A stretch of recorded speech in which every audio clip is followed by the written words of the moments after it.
Mama, goddess, queen, woman, I need you to choose you. I need you to consider that today is the day that you will choose you. Today is the day that you will choose to speak up for yourself, that you will choose to see yourself for the contribution and the strengths that you have, that you carry, that you share with others. Today, I am asking you to choose you.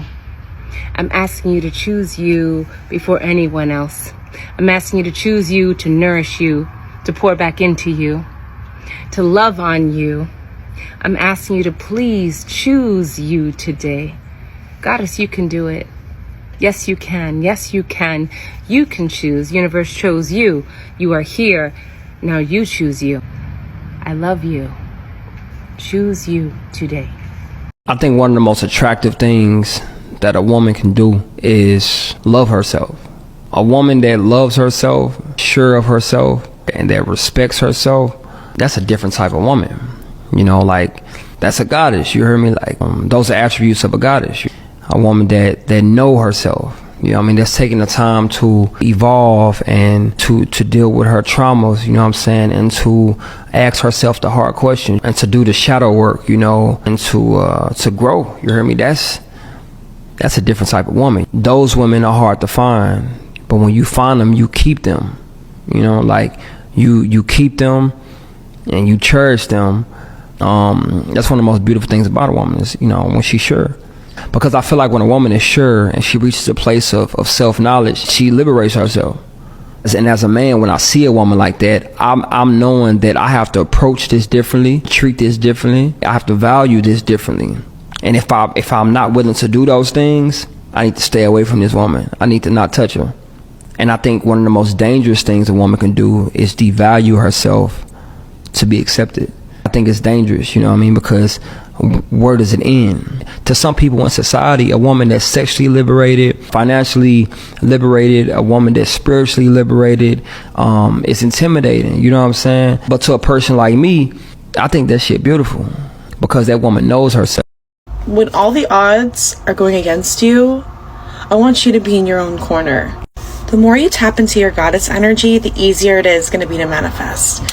It's going to be a strong, rock hard, solid connection with you and your body and your purpose. I want to share a little bit about what happened to me when I was younger, because I feel like that was the beginning of my goddess journey. I used to be bullied very heavily, deeply, and it left a very long-lasting impact on me for a while. I didn't know if I wanted to continue my life here on Earth. Let's put it that way. When you're bullied at a young age like that, and your body is exposed, and your heart is exposed at such a young age, I think that you put yourself into a certain existing mindset where you're like a victim and you're like constantly trying to survive. And I think that a lot of people feel this way. Like you're just in a rat race, just trying to escape, you know, and I don't want you to live like that anymore. I don't live like that anymore. And I've healed from that. And I do think it is a lot of reasons why I've healed myself since then.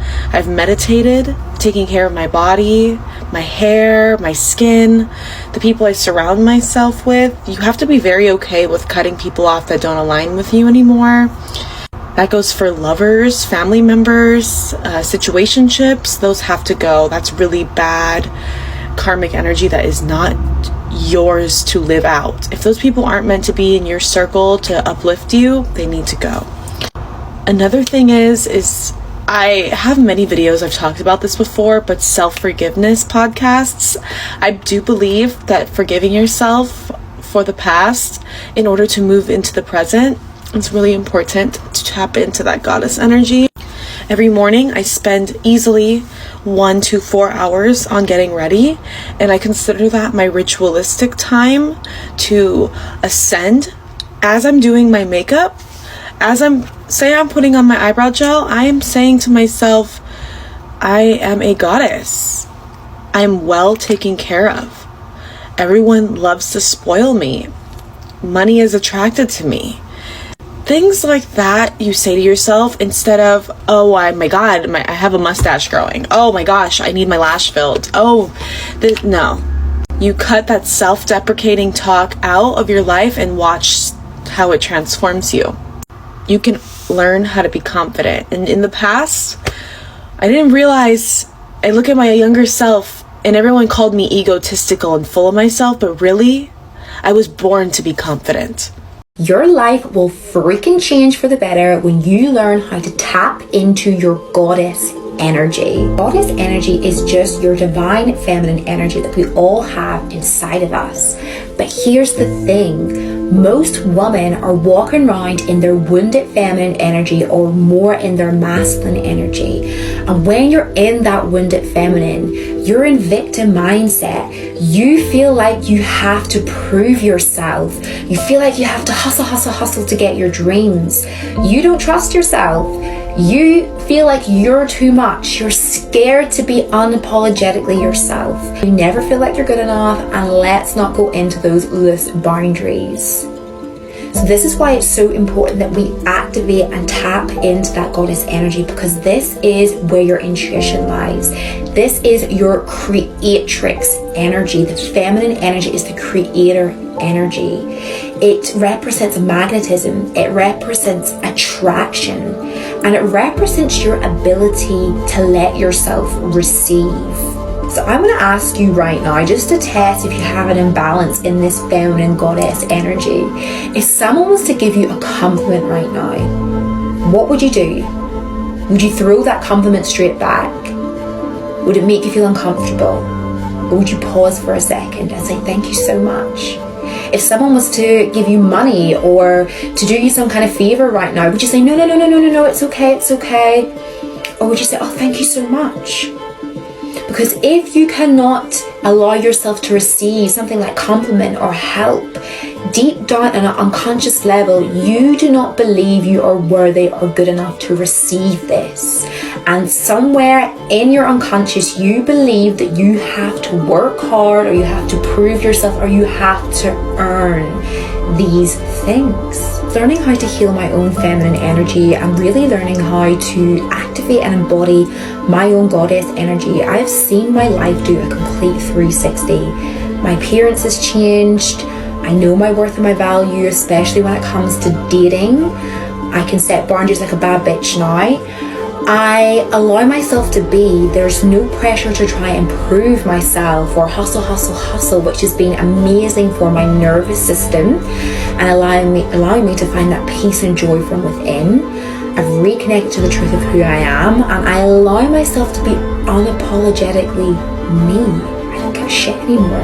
I dare you to start tapping into your goddess energy. Do you believe you're embodying your highest self right now? Firstly, go queen. Secondly, keep scrolling. Because this is for my ladies who want to step into their goddess era. One of the quickest ways to become the woman that you aspire to is to start embodying her today. How she thinks, how she acts, how she moves. So with that being said, welcome back to part 2 of Habits of a Goddess. And these habits don't cost anything. Number 1, a goddess knows she's a goddess. She knows we're all goddesses. She knows she's one of one, nobody's her, and that's her power. And because of this, she doesn't compete or feel inferior to any other woman. Number 2, a goddess doesn't put other goddesses down. She doesn't involve herself in gossip, and if she finds herself in this situation, she either A, speaks up for the person who's not there, B, navigates the conversation to a new topic, or C, if required, removes herself from the situation completely. But to be honest, a goddess doesn't find herself in this situation often because a goddess doesn't put herself in this type of environment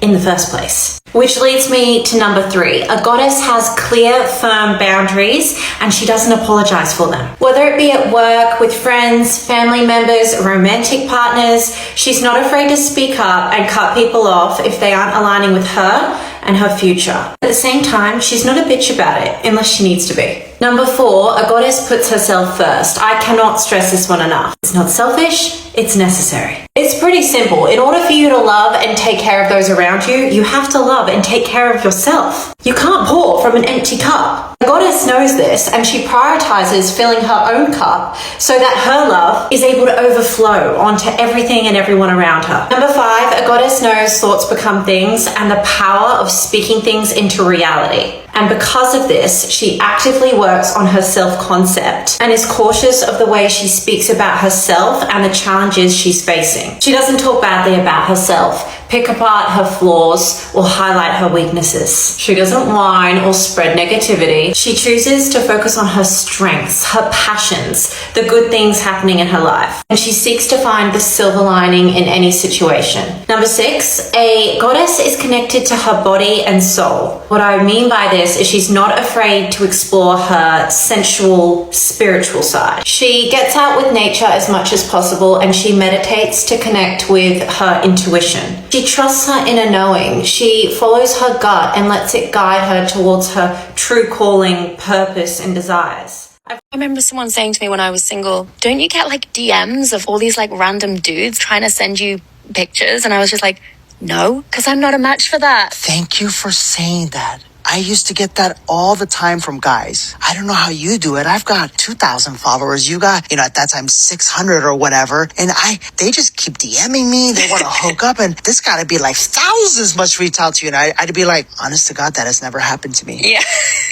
And for a while there, it was like, is something wrong with me? But then I started to realize I was just not an energetic match for that. Completely. And there's queen energy. And I've been reflected that energy back by the people that I meet and the people that I've attracted in. And so I think, again, it's this invitation of what am I attracting in? Because we're always manifesting unconsciously, consciously, we're always a match for something. So how we start to shift that is not by what we're doing. It's about who we're being. I think that life is what it is, but life is not what's made of what life was. How to become a goddess. I'm down. So I guess we gotta find our inner goddess by doing this. Bitch, I'm a goddess. Now we gotta connect with Mother Nature. So she got some leaves. Does this work? Hi, I'm a goddess now. This is what turns a pretty woman into a goddess. The details. You know how they say the devil is in the details?